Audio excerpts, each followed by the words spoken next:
This is the Dava Way. It's the third video in this series and the third side of the Moray Gravel Triangle.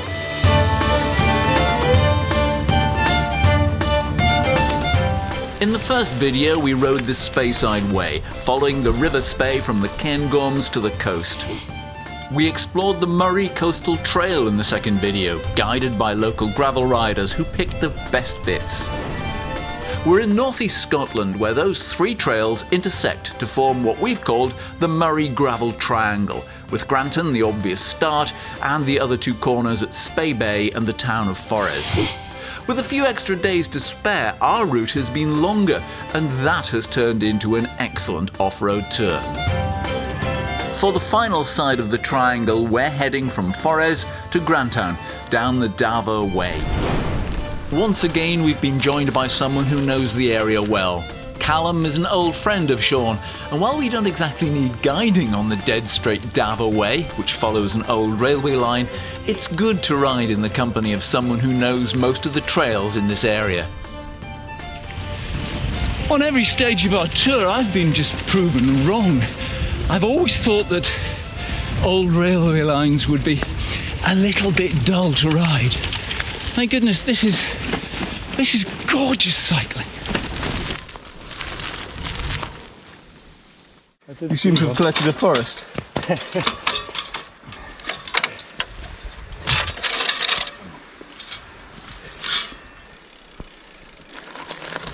At just 25 miles, the Dava Way is the shortest of the long-distance paths we've ridden. It follows the Highland Railway, which in 1860 ran 100 miles from Perthshire to Forres. Now you're holding up the cycling. So do you like the Dava Way? Is it good for being a pheasant? I can't believe people just shoot you. Yeah, you don't like it either. Okay, ta-ra. These are edible, aren't they? I think they're edible.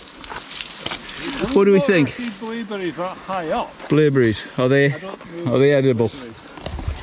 Only one way to find out, Simon. Yeah, look in a book. No thanks.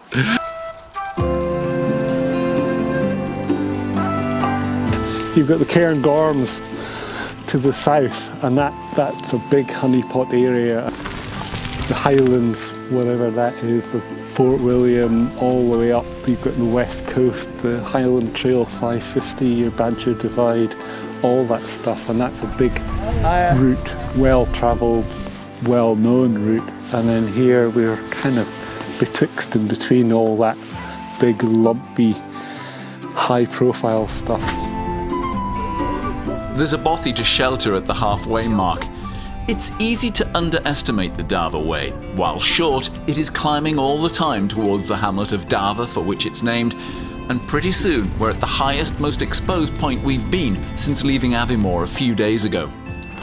Of the three routes we're doing here, so Speyside Way, Moray Coastal Path and the Dava Way, our thoughts beforehand was that the Dava Way would be the least interesting, and I can see why we initially thought that.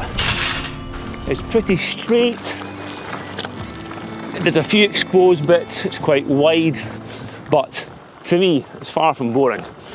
The terrain changes, the landscape's fantastic, and it's a great path, and I'm really enjoying it on the gravel bike. Just a quick word about the names. Moray is spelt Moray, M-O-R-A-Y, but it's said Moray. Why that is? The Dava Way ends in Granton, where we'll say goodbye to Callum after a quick feed at one of the cyclist cafes. We still have 20-odd miles back to our start near Aviemore. We've definitely not ended up with the video that I thought we would. In fact, I never thought we would end up with three separate videos. The Moray Gravel Triangle remains at the heart of this ride, and with the help of our local riders, we've clearly selected the best bits to ride that 100-mile loop. However, my favourite sections were not on that triangle. The section at the start of the Speyside Way, between Aviemore and Grantown. Some morning. And especially the section around Cullen, going through all the little fishing villages and the utterly spectacular Bowfiddle Rock. The coastal trail there was just absolutely brilliant. So if you fancy a 1, 2 or 3 day off-road blast around that just under 100-mile loop, then the Moray Gravel Triangle is absolutely excellent. However, if you have a few days to spare and fancy a wonderful off-road tour, then I would highly recommend our route. It doesn't have the drama of the wilderness that you'd find on the Badger Divide or Antorus Moor, but by gum, there's some riding that will bring a smile to your face. Our grateful thanks to Visit Moray and Speyside, who funded our accommodation and meals.